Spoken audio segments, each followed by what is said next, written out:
Hello નમસ્કાર મિત્રો, અમારી યુટ્યુબ ચેનલમાં તમારા બધાયનું હાર્દિક સ્વાગત છે. તો આજે હું એક એવી સ્ટોરી લઈને આવ્યો છું જેમાં એક ગરીબ ખેડૂત કરોડપતિ કઈ રીતે બન્યો તેની પ્રેરણાદાયક કહાની તમારી સામે રજૂઆત કરી રહ્યો છું. તો મિત્રો, સ્ટોરીની શરૂઆત ગુજરાતના એક નાના ગામમાં રમેશ નામનો એક ગરીબ ખેડૂત રહેતો હતો. ગામનું નામ કળચાર હતું, જ્યાં લોકો મુખ્યત્વે ખેતી પર નિર્ભર હતા. રમેશનું જીવન ખૂબ જ મુશ્કેલીઓથી ભરેલું હતું. તેની પાસે માત્ર 2 એકર જમીન હતી, જે પણ બાંજ હતી અને વરસાદ ઉપર આધારિત હતી. રમેશના પરિવારમાં તેની પત્ની ગીતા અને 2 નાના બાળકો હતા. દરરોજ સવારથી સાંજ સુધી તે ખેતરમાં મહેનત કરતો, છતાં પણ મહિને પૂરતા પૈસા કમાઈ શકતો ન હતો. ઘણા વખતો એવી પરિસ્થિતિ આવી જતી કે ઘરમાં ખાવા માટે અનાજ પણ નહોતું. એક દિવસ ગામમાં એક મોટો વેપારી આવ્યો. તે શહેરમાંથી આવ્યો હતો અને નવા નવા ખેતીના ટેકનિક વિશે વાત કરી રહ્યો હતો. ગામના ઘણા લોકો તેની વાતને અવગણતા હતા, પરંતુ રમેશ ધ્યાનથી સાંભળતો હતો. વેપારીએ કહ્યું કે જો તમે નવી ટેકનિક અપનાવો તો ઓછી જમીનમાં પણ વધારે ઉત્પાદન મેળવી શકાય છે. આ વખતે રમેશને દિલમાં બેસી ગઈ કે તે રાત્રે ઘરે ગયો અને ગીતા સાથે ચર્ચા કરી. ગીતા થોડી શંકામાં હતી, કારણ કે તેમને પાસે પૈસા નહોતા નવી પદ્ધતિ અપનાવવા માટે, પરંતુ રમેશે નક્કી કરી લીધું કે તે કંઈક નવું કરશે. બીજે દિવસે રમેશે ગામના શાહુકાર પાસેથી થોડા પૈસા ઉધાર લીધા. ઘણા લોકોએ તેને અટકાવ્યો અને કહ્યું કે આ બધું શહેરના લોકોની વાત છે, આપણાથી નહીં થાય. પણ રમેશને પોતાની ઉપર વિશ્વાસ હતો. તેને શરૂઆતમાં ઘણી મુશ્કેલીઓનો સામનો કરવો પડ્યો. નવી પદ્ધતિ તેને નુકસાન પણ થયું. ખેતરમાં પાક બગડી ગયો, દેવું વધતું ગયું. ગામના લોકો હવે તેને મજાક ઉડાવવા લાગ્યા હતા. પરંતુ રમેશે હાર માની ન હતી. તે દરરોજ કંઈક નવું શીખતો, યુટ્યુબ પર વિડીયો જોતો, ગામના મિત્રોના મોબાઈલમાં અને પોતાના ખેતરમાં નવા પ્રયોગો કરતો હતો. ધીમે ધીમે તેને સમજ આવવા લાગી કે કેવી રીતે પાકનું સંચાલન કરવું જોઈએ. 1 વર્ષ પછી તેની મહેનતનું ફળ મળવાનું શરૂ થયું. તેની ખેતીમાં પાક વધારે થયો અને તે બજારમાં સારા ભાવે વેચાયો. પ્રથમ વખત રમેશને જીવનમાં થોડું વધારે પૈસા કમાયો હતો. આથી તેની અંદર આત્મવિશ્વાસ વધી ગયો અને હવે તે વધુ મોટા સપના જોવા લાગ્યો હતો. ત્યારબાદ રમેશને થોડો આત્મવિશ્વાસ આવી ગયો હતો, પણ તેની સફર હજુ સરળ નહોતી. 1 વર્ષની મહેનત પછી થોડું કમાયું, પરંતુ જૂનું દેવું હજી બાકી હતું. ગામના લોકો હવે તેને થોડું અલગ નજરે જોવા લાગ્યા હતા, પરંતુ હજુ પણ ઘણા લોકો માની રહ્યા હતા કે આ સફળતા માત્ર નસીબથી આવી છે. રમેશે નક્કી કર્યું કે તે હવે માત્ર પરંપરાગત ખેતી નહીં કરે, પરંતુ કંઈક અલગ અને આધુનિક પદ્ધતિ અપનાવશે. તેણે ડ્રીપ ઇરિગેશન વિશે સાંભળ્યું હતું, પાણીની બચત કરી અને વધારે ઉત્પાદન આપતી પદ્ધતિ, પણ આ માટે વધારે પૈસાની જરૂર હતી. એક દિવસ તે તાલુકા કચેરી ગયો અને સરકારી યોજના વિશે માહિતી મેળવી. ત્યાં તેને ખબર પડી કે ખેડૂતો માટે સફાઈ ચાલી રહી છે. જો તે નવી ટેકનોલોજી અપનાવે તો આ સમાચાર તેના માટે એક આશાનું કિરણ જગાવી લાવ્યા હતા. ઘણા દોડધામ પછી, દસ્તાવેજો ભરી અને ઓફિસના ચક્કર કાપીને આખરે તેને થોડી સરકારી સહાય મળી. આ પૈસાથી તેણે પોતાના ખેતરમાં ડ્રીપ ઇરિગેશન સિસ્ટમ લગાવી.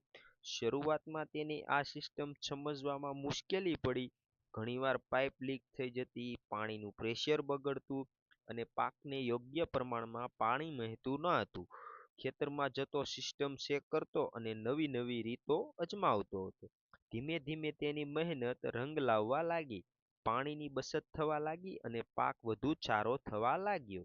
હવે તે માત્ર અનાજ જ નહીં, પરંતુ શાકભાજી અને ફળોની ખેતી પણ કરવા લાગ્યો હતો. ગામના બીજા ખેડૂતો હવે તેની પાસે સલાહ લેવા લાગ્યા. જે લોકો પહેલા તે હસતા હતા, એ હવે કહેતા, રમેશ, તું તો કમાલ કરી દીધું છે ભાઈ. પરંતુ સફળતા સાથે નવી પડકારો પણ આવ્યા. એક વર્ષ ભારે વરસાદ આવ્યો અને તેના પાકને નુકસાન થયું. ફરીથી તેને નુકસાન સહન કરવું પડ્યું. આ વખતે પરિસ્થિતિ ખૂબ જ કઠિન હતી કારણ કે તેણે વધુ રોકાણ કર્યું હતું. ઘરે ગીતા ચિંતિત હતી. બાળકોની સ્કૂલ ફી, ઘરના ખર્ચા, દેવું બધું એકસાથે ભાર બનતું ગયું. એક રાતે રમેશ ખૂબ નિરાશ થઈ ગયો. તેને લાગ્યું કે કદાચ ગામના લોકો સાચા હતા. પણ એ જ રાત્રે ગીતાએ તેને હિંમત આપી. તેણે કહ્યું, તમે હંમેશા મહેનત કરી છે અને ભગવાન મહેનતનો ફળ જરૂર આપે છે. તમે હાર ના માનો. આ શબ્દો રમેશને ફરી ઊભો કર્યો. બીજા જ દિવસે તેણે ફરીથી નવી યોજના બનાવી. આ વખતે તેણે પાક વીમા વિશે સરકારી જાણકારી મેળવી હતી અને પોતાની ખેતીને સુરક્ષિત કરી. આ નિર્ણય તેની જીવનમાં ટર્નિંગ પોઈન્ટ સાબિત થયો હતો. રમેશ પાક વીમા લેવાનો નિર્ણય લીધો, જેથી તેના માટે એક મોટું પગલું હતું. થોડા સમયમાં તેને સમજાયું કે આ નિર્ણય કેટલો સાચો હતો. આગલા સિઝનમાં ફરીથી અણધાર્યા વરસાદે પાકને નુકસાન પહોંચાડ્યું, પરંતુ આ વખતે તેને વીમાથી વળતર મળ્યું. આથી તે સંપૂર્ણ રીતે તૂટી ગયો નહીં, પરંતુ ફરીથી ઊભો રહી શક્યો. હવે રમેશ માત્ર ખેતી સુધી સીમિત રહ્યો નહોતો, તે બજારને સમજવા લાગ્યો હતો. તે જાણતો હતો કે કયા પાકની માંગ વધુ છે અને ક્યારે વેચવાથી વધુ નફો મળે છે. તેણે સીધા બજારમાં વેપારીઓ સાથે સંપર્ક કરવાનો શરૂ કર્યો, જેથી વચ્ચેના દલાલનો ભાગ ઓછો થયો. એક દિવસ તે શહેરમાં યોજાયેલા કૃષિ મેળામાં ગયો હતો. ત્યાં તેણે ઘણા નવા વિચારો જોયા. ઓર્ગેનિક ખેતી જોઈ, ગ્રીનહાઉસ ખેતી જોઈ અને ડાયરેક્ટ માર્કેટિંગમાં. બધું તેના માટે એક નવી દુનિયા જેવું હતું. તેમનાથી તેને ઓર્ગેનિક ખેતીના વિચારો સૌથી વધુ ગમ્યો. શરૂઆતમાં ગામના લોકો ફરીથી હસ્યા. હવે શું નવી નાટક કરી રહ્યો છે? પણ રમેશને હવે આ વાતોની અસર થતી ના હતી. તેણે પોતાના ખેતરમાં એક ભાગમાં ઓર્ગેનિક ખેતી શરૂ કરી. કોઈ કેમિકલ ખાતર કે જંતુનાશકનો દવાનો ઉપયોગ કર્યો વગર પાક ઉગાડવો સહેલું નહોતું. શરૂઆતમાં ઉત્પાદન ઓછું થયું, પણ ગુણવત્તા ખૂબ સારી આવી હતી. જ્યારે તે આ પાકને શહેરમાં લઈ ગયો, ત્યારે તેમને સામાન્ય પાક કરતાં બમણો ભાવ મળ્યો. આ તેની માટે મોટું આશ્ચર્યજનક વાત હતી. હવે તે સમજી ગયો કે ઓછી માત્રા પણ વધુ ગુણવત્તા એ જ સફળતાનો રસ્તો છે. ધીમે ધીમે તેણે આખું ખેતર ઓર્ગેનિક બનાવી દીધું. હવે માત્ર એક ખેડૂત નહોતો, પરંતુ એક સમજદાર વ્યવસાયકારી બની ગયો હતો. સમય સાથે તેણે એક નાનો કોલ્ડ સ્ટોરેજ બનાવ્યો, જેમાં પાકને લાંબા સમય સુધી સાચવી શકાય. આથી તેને બજારમાં યોગ્ય સમય પર વેચવાનો ફાયદો મળી શકે. ગામના ઘણા યુવાનો હવે તેની પાસે કામ કરવા લાગ્યા. રમેશ તેમને નવી ટેકનિક શીખવતો અને પોતે પણ શીખતો હતો. એક દિવસ શહેરમાં મોટા વેપારીએ તેની મોટી ઓફર આપી. તેને આખા પાકને સીધી ખરીદવાની. આ ડીલ તેને જિંદગીમાં બદલનારી હતી. આ ડીલ પછી રમેશની આવક ઝડપથી વધવા લાગી. થોડા વર્ષોમાં તેણે પોતાનું દેવું સંપૂર્ણ ચૂકવી દીધું અને નવી જમીન પણ ખરીદી. હવે લોકો તેમને રમેશભાઈ કહીને સન્માન આપવા લાગ્યા હતા. પરંતુ તેની સફર અહીં અટકવાની નહોતી. હવે તે એક મોટું સપનું જોઈ રહ્યો હતો. પોતાનું બ્રાન્ડ બનવાનું સપનું જોઈ રહ્યો હતો. હવે રમેશભાઈની ઓળખ માત્ર ગામ સુધી સીમિત રહી નહોતી. આસપાસના ગામોમાં તેની ચર્ચા થવા લાગી હતી. લોકો તેને મળવા આવતા, તેની પાસેથી શીખવા લાગ્યા. પરંતુ રમેશભાઈ મનમાં હવે મોટું સપનું હતું, પોતાનું એક બ્રાન્ડ બનવાનું. એક દિવસ તેણે નક્કી કર્યું કે હવે તે પોતાના ઓર્ગેનિક પાકને સીધા ગ્રાહકો સુધી પહોંચાડશે. તેણે શહેરમાં જઈને બજારનું અભ્યાસ કર્યું અને તેને ખબર પડી કે લોકો શુદ્ધ અને ઓર્ગેનિક ખોરાક માટે વધુ પૈસા ચૂકવવા તૈયાર છે. આ વિચાર સાથે તેણે રમેશ ઓર્ગેનિક ફાર્મ નામની એક બિઝનેસ શરૂ કર્યો. શરૂઆતમાં તેણે માત્ર શાકભાજી અને ફળોથી ડાયરેક્ટ હોમ ડિલિવરી કરવાનું ચાલુ કર્યું. તે પોતે જ સવારે પાક તોડતો અને શહેરમાં જઈને ગ્રાહકો સુધી પહોંચાડતો.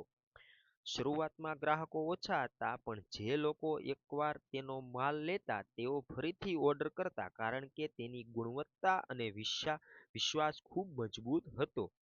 ધીમે ધીમે તેના ગ્રાહકો વધતા ગયા. હવે તે એકલો બધું સંભાળી શકતો ન હતો. તેને ગામના યુવાનોને જોડ્યા અને તેમને કામ આપ્યું.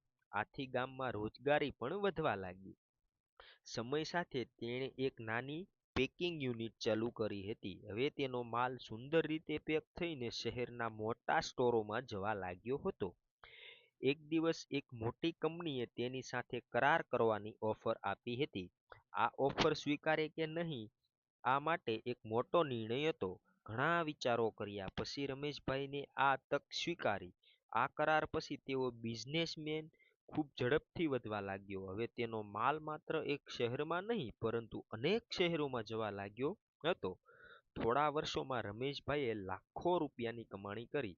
તેણે પોતાના માટે નવું ઘર બનાવ્યું, બાળકોને સારી સ્કૂલમાં દાખલ કર્યા અને પરિવારને સુખી જીવન આપ્યું. પરંતુ સૌથી ખાસ વાત એ હતી કે તેણે પોતાની જમીન અને ગામને ક્યારેય છોડ્યું ન હતું. તે હંમેશા કહેતો, મારી ઓળખ મારી માટીથી છે અને હું મારી માટી માટે કંઈ પણ કરી શકું. હવે લોકો તેને માત્ર એક ખેડૂત નહીં પરંતુ એક સફળ ઉદ્યોગપતિ તરીકે ઓળખવા લાગ્યા હતા. પણ તેની સૌથી મોટી સિદ્ધિ હજુ બાકી હતી, જે હતી કરોડપતિ બનવાની. રમેશભાઈ હવે માત્ર એક સફળ ખેડૂત કે બિઝનેસમેન નહોતા રહ્યા, તેઓ એક પ્રેરણાદાયક બની ગયા હતા. તેણે બિઝનેસ રમેશ ઓર્ગેનાઇઝેશન ફાર્મ હવે ઘણા શહેરોમાં જાણીતા નામ બની ગયું હતું. પરંતુ સફળતા સામે જવાબદારી પણ વધી ગઈ હતી. હવે રમેશભાઈએ નક્કી કર્યું કે તે પોતાની સાથે બીજા ખેડૂતોને પણ આગળ વધારશે. તેણે ગામમાં એક નાનું ટ્રેનિંગ સેન્ટર ચાલુ કર્યું, જ્યાં તે ખેડૂતોને નવી ટેકનોલોજી, ઓર્ગોનિક ખેતી અને માર્કેટિંગ વિશે માહિતી આપતા હતા. આથી ઘણા ખેડૂતોને આવકમાં વધારો થયો. જે લોકો પહેલા મુશ્કેલીઓમાં હતા, તેઓ હવે સારી કમાણી કરવા લાગ્યા. ગામના સમગ્ર વાતાવરણ બદલાઈ ગયું. એક દિવસ સરકાર તરફથી રમેશભાઈને સન્માન મળ્યું. તેને સર્વશ્રેષ્ઠ પ્રગતિશીલ ખેડૂત તરીકે એવોર્ડ આપવામાં આવ્યો. આ દિવસ તેમના માટે ખૂબ જ ગૌરવનો હતો. તે દિવસ પછી મીડિયામાં પણ તેમની વાર્તા બતાવવા લાગ્યું. ટીવી ચેનલ, અખબાર બધે તેમની ચર્ચા થવા લાગી હતી. હવે તેમના બિઝનેસમાં વધુ રોકાણ આવવા લાગ્યું. તેણે એક મોટી પ્રોસેસિંગ યુનિટ શરૂ કરી, જ્યાં શાકભાજી અને ફળોથી વિવિધ પ્રોડક્ટ બનાવવામાં આવતા, જેમ કે જ્યુસ, પછી આચાર અને પેકેટ ફૂડ. આથી તેમની આવકોમાં વધુ મોટો વધારો થયો. થોડા વર્ષોમાં રમેશભાઈએ કરોડો રૂપિયાની સંપત્તિ બનાવી. હવે તેઓ સત્તાવાર તરીકે કરોડપતિ બની ગયા હતા. પણ તેમ છતાં તેની સાદગી અને મહેનત ક્યારેય બદલાઈ નહીં. તેઓ આજે પણ સવારે ખેતરમાં જતા, જમીન સાથે જોડાયેલા રહેતા. એક દિવસ એક યુવાન ખેડૂત તેમને મળવા આવ્યો અને પૂછ્યું, રમેશભાઈ, તમે આટલી મોટી સફળતા કેવી રીતે મેળવી?